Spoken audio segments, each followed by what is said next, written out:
जय गुरु जी संगत जी। संगत जी, गुरु जी के डिवाइन कॉल सत्संग प्लेटफॉर्म में आप सभी गुरु परिवार का हार्दिक स्वागत है। शुक्राना गुरु जी महाराज का कि उन्होंने ये सेवा मुझे बख्शी कि मैं आप सभी गुरु परिवार के समीप आके गुरु जी के कल्याण महिमा अनुभव का वर्णन कर पाऊँ। अनंतम शुक्राना मेरे गुरु जी महाराज का। संगत जी, आज का जो सत्संग हम लोग आपके साथ शेयर करने जा रहे हैं वो प्रीति आंटी का है और ये सत्संग हमें मेल के माध्यम से प्राप्त हुआ है। संगत जी, सत्संग शेयर करने से पहले सभी गुरु परिवार से हाथ जोड़ के विनती है कि सत्संग को अंत तक सुने, ध्यान से सुने और गुरु जी की ब्लेसिंग्स प्राप्त करें। संगत जी, मैं हर सत्संग में आप सभी से रिक्वेस्ट करती हूँ, क्योंकि संगत जी बहुत सारी संगत ऐसी है जो गुरु जी का सत्संग बीच में छोड़ देती है, पूरा नहीं सुनती है। तो आप खुद सोचिए कि गुरु जी की ब्लेसिंग्स कहाँ से प्राप्त होगी। सत्संग का मतलब ही सत्य का संग है। सत्संग को बीच में बिल्कुल भी ना छोड़ा जाए। संगत जी, जब सत्संग को अंत तक सुनेंगे तो काफ़ी सारे सवालों के जवाब मिलेंगे, हमारा मार्गदर्शन होगा और सबसे बड़ी बात है, गुरु जी की ब्लेसिंग्स प्राप्त होगी। जब हम सत्संग शेयर करते हैं तो उस समय गुरु जी महाराज साक्षात विराजमान होते हैं। संगत जी, गुरु जी हमेशा कहते आए हैं, सत्संग सुनने वाले का भी कल्याण, सत्संग करने वाले का भी कल्याण, दोनों का ही कल्याण होता है। तो इसीलिए संगत जी, हमें डबल डबल ब्लेसिंग्स प्राप्त होती है। इसीलिए हमें सत्संग को अंत तक और पूरा बहुत ध्यान से सुनना है। संगत जी, अगर सत्संग आपको पसंद आए तो उसको लाइक कीजिए, सब्सक्राइब कीजिए, ज़्यादा से ज़्यादा संगत में शेयर कीजिए। बेल आइकन दबाना बिल्कुल भी ना भूलिएगा। जब भी कोई लेटेस्ट सत्संग आएगा उसका नोटिफिकेशन आपके पास आएगा। संगत जी, अगर आप भी अपने सत्संग अनुभव या गुरु जी की महिमा का गुणगान करना चाहते हैं तो हिंदी में साफ राइटिंग में अपना सत्संग लिखकर हमारी जीमेल आईडी पर सेंड कर सकते हैं, ताकि आपके द्वारा सुनाए गए सत्संग से जो गुरु जी महाराज की नई जुड़ने वाली संगत है उन्हें गुरु जी के कल्याण महिमा अनुभव के बारे में ज़्यादा से ज़्यादा पता चलेगा। गुरु जी के चरणों में मेरा कोटि कोटि प्रणाम। जय गुरु जी। साथ संगत जी। संगत जी, चलिए चलते हैं गुरु जी महाराज के सत्संग की ओर। सत्संग शुरू करने से पहले करते हैं गुरु जी का मंत्र जाप। ओम नमः शिवाय, शिव जी सदा सहाय। ओम नमः शिवाय, गुरु जी सदा सहाय। जय गुरु जी। संगत जी, संगत जी, सबसे पहले तो मैं गुरु जी को कोटि कोटि नमन करती हूँ कि उन्होंने ये मौका दिया मुझे कि मैं अपना एक शुक्राना सत्संग सभी के साथ शेयर कर पा रही हूँ। संगत जी, वैसे तो मैं रोज़ गुरु जी महाराज के सत्संग सुनती हूँ और इन सत्संग को सुनने से मुझे गुरु जी की बहुत ब्लेसिंग्स प्राप्त होती है। संगत जी, ये सत्संग मेरे हस्बैंड का है और गुरु जी की आज्ञा से मैं अपने हस्बैंड का सत्संग आप लोगों के साथ शेयर कर रही हूँ। कोई भी भूल चूक हो जाए, कैसी भी भूल चूक हो जाए तो मुझे माफ़ कीजिएगा संगत जी। संगत जी, पिछले कुछ सालों से मैं और मेरे हस्बैंड बहुत परेशान चल रहे हैं, अपनी लाइफ से भी और संगत जी अपने काम धंधे से भी। मेरे हस्बैंड ने करीबन अपने फ्रेंड के साथ 15 लाख रुपए लगा के एक कंपनी शुरू की थी और दोनों पार्टनरशिप में थे। संगत जी, मैंने सोचा नहीं था कि लाइफ में इतना बुरा तूफ़ान या इतना बुरा मोड़ भी मेरी ज़िंदगी में आ सकता है। मैंने कभी नहीं सोचा था। वो तो गुरु जी का बहुत बहुत शुक्राना करती हूँ कि सही समय पे उन्होंने मुझे, मेरे हस्बैंड को सँभाला और संगत जी हमें उस बहुत बड़े तूफ़ान से बाहर निकाल के लाए। संगत जी, 15.5 लाख रुपए लगा के और संगत जी दोनों ने पार्टनरशिप का काम शुरू किया। शुरुआत में तो काम थोड़ा बहुत बढ़िया उठा, लेकिन संगत जी फिर चलते-चलते वो एकदम डाउन होने लग गया। समझ नहीं आ रहा था कि क्या करें, क्या ना करें। इस चक्कर में संगत जी मेरे अंकल बहुत डिप्रेशन में रहने लगे और वो शराब पीते थे और इस डिप्रेशन की वजह से उनकी शराब दिन ब दिन बढ़ती जा रही थी। मैं अक्सर उनको पूछा करती थी कि क्या दिक्कत है, आप कुछ परेशान मुझे लगते हो, मुझे बताओ तो सही। लेकिन संगत जी वो मुझे कुछ भी नहीं बताते थे, बस यही कहते थे कि कुछ नहीं, सब ठीक हो जाएगा, सब ठीक हो जाएगा। संगत जी, मुझे समझ ही नहीं आ रहा था कि सब ठीक हो जाएगा का क्या मतलब है। मैं अंकल को कहती थी, अगर कोई मन में बात है, काम अच्छा नहीं चल रहा है, कुछ तो है, मुझे आप बता नहीं रहे। मेरे अंकल यही कहते थे कि नहीं, सब ठीक हो जाएगा, कोई परेशानी की बात नहीं है, तुम अपना और बच्चों का ध्यान रखो। बस यही संगत जी मेरे अंकल हमेशा मुझे कहते थे, लेकिन आज तक उन्होंने मुझे बताया नहीं था कि उनके साथ इतनी बड़ी परेशानी चल रही थी। संगत जी, उसके बाद मेरे हस्बैंड कर्जे पे कर्जा लेते जा रहे थे, कर्ज़दारों के फ़ोन आते थे और संगत जी मेरे हस्बैंड 2-2 3-3 दिन मतलब घर से बाहर भी रहते थे। मुझे इस चीज़ की भनक ही नहीं थी कि कर्ज़ा बहुत हो चुका था। जो संगत जी मेरे हस्बैंड का दोस्त था, जिस पे भरोसा, विश्वास करके इन्होंने वो कंपनी खोली थी, वो संगत जी सारा पैसा जो भी कंपनी का लगा था, जो भी पार्टियों से पैसा आना था, जो भी कुछ था, वो सब कुछ लेके संगत जी नेपाल भाग गया। संगत जी अपने परिवार वगैरह सबको लेके चला गया। मेरे अंकल ने कंप्लेंट भी कर रखी थी, उसका भी उन्होंने मुझे बताया नहीं। फिर संगत जी मेरे अंकल की तबीयत भी बहुत ज़्यादा ख़राब रहने लगी। मैं समझ ही नहीं पा रही थी, मैं यही सोचती थी कि एकदम से ऐसा हो क्या गया। अच्छा संगत जी जिनके साथ पार्टनरशिप में काम शुरू किया था, उनका नाम विनोद था। तो मैं हमेशा अपने हस्बैंड को कहती थी कि विनोद भाई साहब अब आते भी नहीं हैं और ना ही उनकी वाइफ़ का फ़ोन वग़ैरह आता है, नहीं पहले तो आता रहता था और काफ़ी टाइम से मैं मिला भी रही हूँ तो स्विच ऑफ जाता है। मेरे हस्बैंड संगत जी उस मैटर में कोई बात नहीं करते हैं और संगत जी सब कुछ अकेले ही झेल रहे होते हैं वो उस टाइम, सब कुछ अकेले, टोटल सारी परेशानी वो अकेले झेल रहे थे ताकि मुझे और मेरे बच्चों को ना पता चले और उन्हें इस परेशानी का सामना ना करना पड़े। क्योंकि संगत जी कंपनी जो थी, वर्कर जो थे, मशीनें जो थी, सब एकदम डाउन जा रहा था, सब कर्ज़े से चल रहा था। मेरे अंकल पूरी जी-जान की कोशिश लगा रहे थे लेकिन संगत जी ये मान लीजिए कि कहीं से भी उठने का उन्हें कोई रास्ता समझ नहीं आ रहा था, इसीलिए वो बहुत परेशान और इतनी-इतनी ड्रिंक करके आते थे, मैं टेंशन में रहती थी। संगत जी मेरी नंद को मैं ये सब बातें बताती थी तो वो कहती थी पता नहीं भाभी भैया का फ़ोन आता तो है बस कुछ ज़्यादा बात करते नहीं हैं, बस 2-4 घर की हालचाल पूछी, इससे ज़्यादा कुछ कहते नहीं हैं। तो संगत जी बहुत मतलब समझ ही नहीं आता किस कंडीशन से मतलब अंकल गुज़र रहे थे और सच पूछो तो संगत जी आज तक मुझे नहीं पता कि उस समय अंकल पे क्या बीती, कौन-सी कंडीशंस में वो जिए, क्या चीज़ें थी, आज तक मुझे नहीं पता चला। उसके बाद संगत जी अभी ये कुछ साल पहले की ही बात है और ये करीबन संगत जी 2021 की बात है। मेरे हस्बैंड संगत जी सुबह अच्छे खासे ऑफ़िस गए। ऑफ़िस जाके संगत जी वो जब भी वो ऑफ़िस पहुँच जाते हैं तो मुझे फ़ोन करते हैं। उस दिन संगत जी मेरे हस्बैंड का फ़ोन नहीं आया, बिल्कुल भी फ़ोन नहीं आया। मैं बहुत परेशान कि आज अंकल ने फ़ोन नहीं किया। फिर संगत जी मैंने उल्टा उनको फ़ोन किया, मैंने कहा आज आपने फ़ोन भी नहीं किया। तो मेरे अंकल मुझे बहाना मार देते कि मैं बिज़ी था इसलिए मैं फ़ोन नहीं कर पाया। मैंने कहा ठीक है, कोई बात नहीं। फिर संगत जी मैंने 1 बजे के आस-पास अपने हस्बैंड को फ़ोन किया कि आपने लंच किया कि नहीं किया? उधर संगत जी मैं विनोद भैया को भी फ़ोन कर रही थी कि ये पूछूँ तो सही कि इतना परेशान, इतना डिप्रेशन में क्यों है आजकल, इन्हें हो क्या रहा है? लेकिन उनका फ़ोन स्विच ऑफ जा रहा था। मेरे को संगत जी कुछ ना कुछ गड़बड़ लग रही थी और उस दिन मन भी बहुत ज़्यादा मेरा बैठे जा रहा था। इतना बैठा जा रहा था कि मैं बता नहीं सकती मतलब घबराहट, बेचैनी वो कहते हैं ना संगत जी जब कोई बड़ी अनहोनी होनी होती है तो अंदर से ही आवाज़ आ जाती है। तो ऐसा ही मुझे महसूस हो रहा था कि शायद कुछ हो रहा है, लाइफ़ में कुछ गलत हो रहा है। तो संगत जी मैंने अपनी नंद को फिर से फ़ोन किया, मैंने कहा दीदी पता नहीं हाँ, तुम्हारे भैया को क्या हो गया और आज उन्होंने ऑफ़िस पहुँच के फ़ोन भी नहीं किया, लंच भी नहीं किया और पता नहीं ऐसी मायूसी में और ऐसी उदासपंती में बात कर रहे थे और कल भी बहुत टेंशन में थे दीदी, दिन पर दिन बढ़ती जा रही है। मुझे बिल्कुल समझ नहीं आ रहा है इनको हो तो हो क्या रहा है?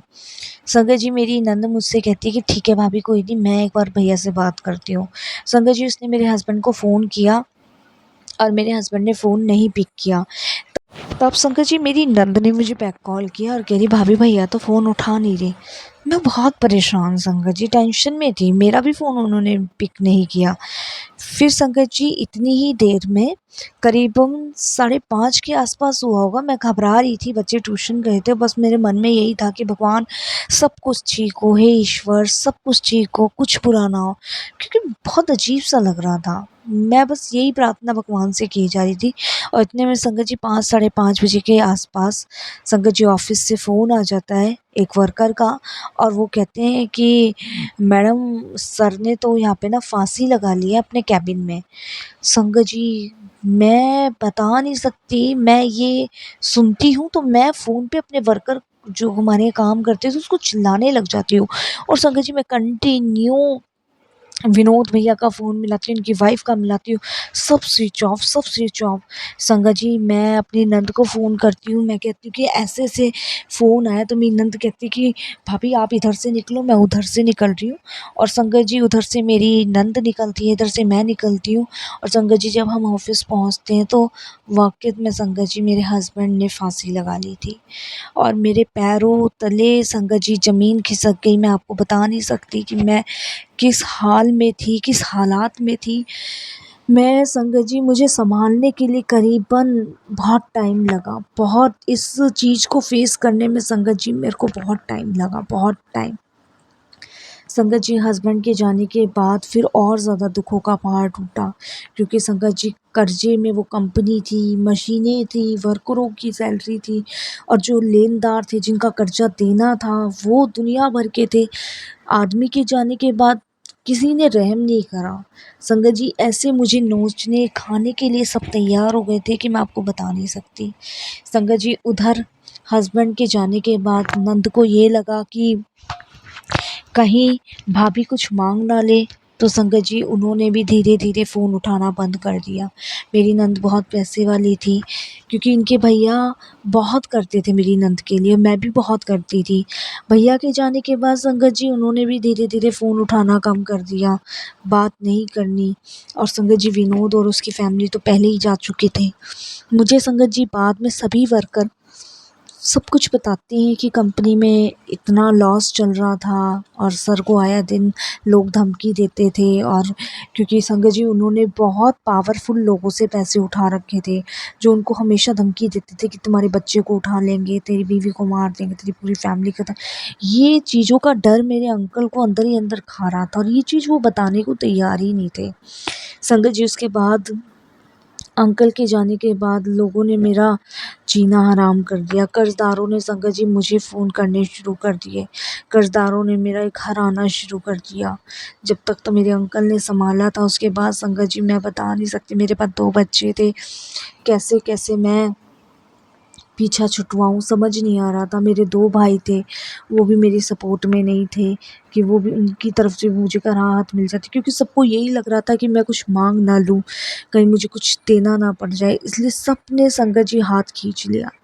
संगत जी, मेरी एक फ्रेंड थी, बहुत पुरानी फ्रेंड थी, इतनी पुरानी फ्रेंड थी कि बचपन से हम एक साथ पढ़े थे, एक साथ संगत जी पढ़े हुए थे।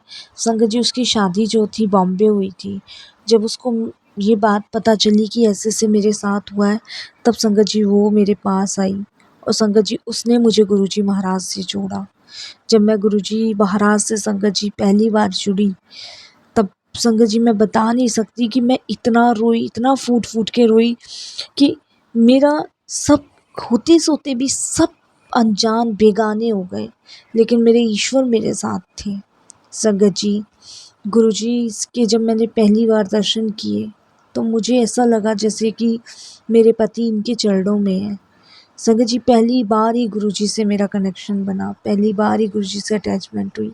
मैं तो रात-रात को रोती थी संगत जी। और संगत जी, गुरुजी मुझे ड्रीम में, सपने में दर्शन देते थे कि रो मत, मैं हूँ तेरे साथ। संगत जी, जब मेरी फ्रेंड ने मुझे गुरुजी से जोड़ा, ये भी बहुत बड़ा सत्संग है। तब उसके बाद संगत जी, कर्ज़दारों ने इतना ढेर लगा रखा था, मैं गुरुजी से हमेशा प्रार्थना करती थी कि गुरुजी मुझे कैसे न कैसे करके इस परेशानी, इस बड़े तूफ़ान से निकालो। बच्चे मेरे छोटे हैं, कल को कोई अनहोनी हो गई, मैं कहाँ जाऊँगी, क्या करूँगी? रात को संगत जी डर-डर के सोना, और संगत जी जिसका लिया था उसका देना भी ज़रूरी था। मेरे मन में ऐसा कुछ विचार भी आता था, लेकिन फिर एक मन डर भी रहता था कि अगर मैंने ये मकान बेच दिया, तो फिर मैं जाऊँगी कहाँ? कहाँ जाऊँगी, समझ नहीं आ रहा था। संगत जी, उसके बाद गुरुजी का नाम लेके जब तक मैं गुरुजी से जुड़ गई थी, और मैंने सब गुरुजी पे छोड़ दिया, और संगत जी मैंने वहाँ से मकान बेच दिया। मकान करीबन संगत जी मेरा 70.5 लाख रुपए का बिका। संगत जी, उन पैसों से मैंने सबका कर्जा उतारा। एक रास्ता ये बना। अब संगत जी घर नहीं था, कहाँ लेके जाती बच्चों को, कहाँ रहती? तब संगत जी मुझे सहारा गुरु परिवार की संगत में मेरी फ्रेंड ने ही दिया। संगत जी वो मुझे बॉम्बे लेके गई, और संगत जी आज मैं बॉम्बे में ही हूँ। और संगत जी बॉम्बे में भी गुरुजी महाराज का मंदिर है और संगत जी उसने मुझे सहारा दिया। उसके 2 बेटे हैं, उसके भी हस्बैंड नहीं है और संगत जी उसने मुझे अपने घर में सहारा दिया। यहीं मेरे दोनों बच्चे पढ़ रहे हैं, लिख रहे हैं। और संगत जी गुरुजी महाराज से जुड़ने के बाद धीरे-धीरे उन्होंने मुझे इस कदर सँभाला, इस कदर उन्होंने मुझे हिम्मत, ताकत दी संगत जी। मेरे अंकल के जाने के बाद संगत जी गुरुजी ने सब सँभाला। उसके बाद संगत जी कंपनी वगैरह सब कुछ मैं छोड़ के अपनी फ्रेंड के साथ बॉम्बे आके रहने लगी। उस वक़्त गुरुजी ने, मेरी फ्रेंड ने मुझे सहारा दिया और संगत जी यहाँ बॉम्बे में मुझे एक अच्छी जॉब भी मिल गई। यहाँ संगत जी मेरे को बहुत अच्छी सिलाई करनी आती थी और संगत जी वहीं पे रहकर मुझे एक सिलाई की कंपनी में बहुत अच्छी जॉब मिली, जहाँ पे संगत जी जीन्स की पैंट वगैरह ये सिली जाती थी। और संगत जी गुरुजी की कृपा से संगत जी पहले मैं सिलाई करती थी, फिर गुरुजी महाराज की कृपा से संगत जी वहाँ का मुझे मैनेजर बनाया गया, क्योंकि मेरी पढ़ाई और मेरी हुनर, मेरी काबिलियत को देख के संगत जी ये सब गुरुजी की कृपा से है कि गुरुजी ने सब कुछ मुझे इतनी जल्दी दे दिया वापस, जो मेरा सब कुछ छिन गया था। संगत जी बॉम्बे में इतना आसान नहीं होता घर खरीदना, बिल्कुल आसान नहीं होता, लेकिन गुरुजी की कृपा, गुरुजी की मेहर से संगत जी बॉम्बे में मैंने अभी इसी साल 2024 में फरवरी में संगत जी एक फ्लैट खरीदा है, सिर्फ़ गुरुजी की कृपा से। और संगत जी वो मेरा घर नहीं है, वो मेरे गुरुजी का घर है। और संगत जी सहेली की रूप में मुझे माँ, बहन, हर कोई रिश्तेदार मिल गया। संगत जी जो अपने नहीं कर सकते ना, वो उसने किया। अपनों ने तो सिर्फ़ पीठ में खंजर भोंका, बुरे वक़्त में मेरा साथ छोड़ दिया और ऐसा छोड़ा संगत जी कि मैं किसी से कुछ माँग ना लूँ। जब उनका बुरा वक़्त था तो मेरे हस्बैंड और मैं संगत जी आधी-आधी रात को उनकी मदद के लिए पहुँचते थे। लेकिन जब मेरा समय आया संगत जी, तब सबने हाथ पीछे खींच लिए। और संगत जी मेरी नंद को पता था कि मेरे हस्बैंड के ऊपर इतना कर्जा है, लेकिन मेरी नंद ने भी संगत जी मेरे हस्बैंड की मदद नहीं करी। और विनोद भैया, जिन पे इतना विश्वास, इतना भरोसा था मेरे हस्बैंड को, संगत जी उन्होंने भी साथ नहीं दिया, वो भी सब लेके भाग गए। सब कुछ मैंने गुरुजी के हाथ छोड़ दिया है। मैंने किसी के लिए कोई बुरा नहीं चाहा, ना मैंने किसी की कोई कंप्लेंट करवाई। मैंने सब गुरुजी के ऊपर छोड़ दिया। मुझे पता है गुरुजी जब न्याय करेंगे वो ठीक न्याय करेंगे, वो सब देख रहे हैं। संगत जी आदमी थोड़ी देर के लिए किसी का बुरा करके खुश हो सकता है, लेकिन उसे ये नहीं पता कि गुरुजी महाराज सब देख रहे हैं, भगवान सब देख रहा है। जब वो उसका परिणाम देते हैं तो वो बहुत भयंकर देते हैं। मैंने सब कुछ खो दिया था संगत जी, सब कुछ मेरा लुट चुका था, लेकिन गुरुजी ने वो सब मुझे वापस दे दिया। और संगत जी जब भी मेरा मन मेरे अंकल को देखने का या मिलने का करता है, तो मैं गुरुजी से अरदास लगाती हूँ और गुरुजी संगत जी मुझे दिव्य दर्शन देते हैं और दिखाते हैं मेरे पति कहाँ हैं। वो उनके चरणों में है संगत जी। गुरुजी के साथ तो हमारा जन्म जन्मांतरों का रास्ता है, लेकिन बस फ़र्क ये है कि हम प्रभु को पहचान नहीं पाते। वो हमारे सामने भी होते हैं ना संगत जी, तब भी हम उन्हें नहीं पहचान पाते, लेकिन वो हमेशा हमारा ख्याल रखते हैं, हमारे अंग संग रहते हैं। संगत जी बस गुरुजी से यही अरदास करती हूँ कि इन 2 बच्चों को हमेशा ब्लेस करना, इनकी लाइफ सबसे ज़्यादा अच्छी हो, इन्हें पिता की कमी कभी नहीं खलनी चाहिए गुरुजी। और गुरुजी के होते हुए संगत जी उन्हें कभी पिताजी की कमी नहीं खलती है, क्योंकि वो गुरुजी को ही अपने पिताजी मानते हैं। जब भी बच्चे पूछते हैं तो मैं यही कहती हूँ कि पापा तुम्हारे दादाजी के पास गए हैं। संगत जी वो कहते हैं अच्छा कब आएंगे? मैंने कहा जब दादाजी भेजेंगे तभी आएंगे। वो कहते हैं कि बड़े होके हम भी दादाजी से मिलने जाएंगे। तो संगत जी ये सब गुरुजी की कृपा से है कि मैं बच्चों को इतने आराम से, इतने सहज से समझा पाई। बस संगत जी मेरे को गुरुजी ने बहुत ब्लेस किया है, मुझे, मेरे बच्चों को बहुत ब्लेसिंग्स दिया है। सब खो दिया था, सब वापस मेरे मालिक ने ला दिया है। शुक्राना गुरुजी, अनंतम शुक्राना गुरुजी। अब मैं वाणी को विराम देती हूँ गुरुजी के मंत्र जाप के साथ। ओम नमः शिवाय, शिव जी सदा सहाय। ओम नमः शिवाय, गुरुजी सदा सहाय। जय गुरुजी, शुक्राना गुरुजी, अनंतम अनंतम शुक्राना गुरुजी।